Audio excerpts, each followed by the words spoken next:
the public can have a debate with the numbers that we provide and say, well, we really had 87,000, we really had a, you know, and that's fun to do. Well, you're and you're looking forward to with the management type report. It's forward looking, whereas the financial statement is just backward looking. It's just results of operations. Yeah. Doesn't help you manage any better. Okay. But if you're looking forward, you know, those kind of things, whether or not they're going to be recurring, whether there's something that would affect the ongoing profitability into the future, those are the kind of things you need to look at. So that's kind of why they're here like this. Okay, I did have a couple more questions out here, and sorry, I really should have reading glasses, but I don't. But are the costs for the police included in the numbers here? No. No. So now if Mimi contracted them, which they have their own security services that they contract,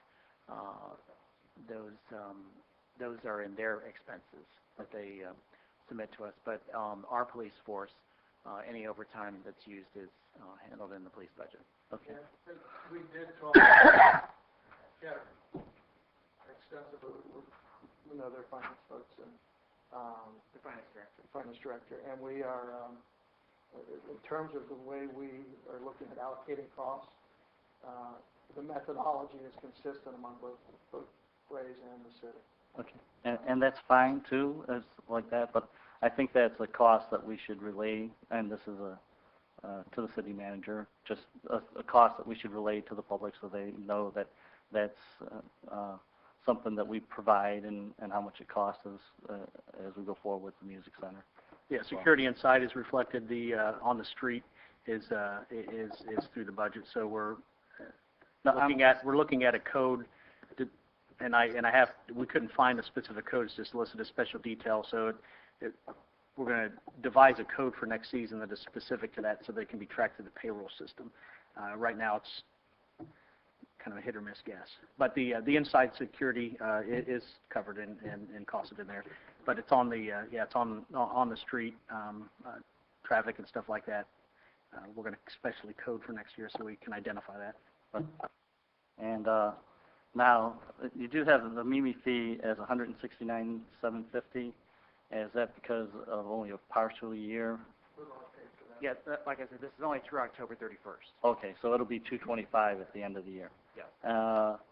Okay, when we talk music center then for budget and costs and capturing, et cetera, are we going to have a fiscal year different than the calendar year, or okay, so any official relay to the public will just make it in January? Or yeah, the problem is that by January we're going to start having revenue that's going to affect it. So it's a rolling thing. So that's why we chose a stop date of October 31st. We had no more shows beyond that time, and that would basically give a picture, the management picture of the actual season.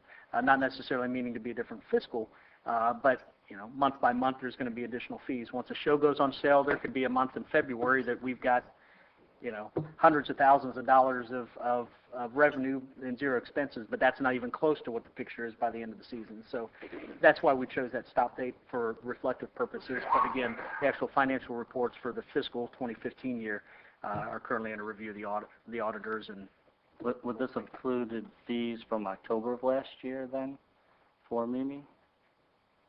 Or is it just January to October? Mimi fees from January to October, as it states at the top, January to October 2015.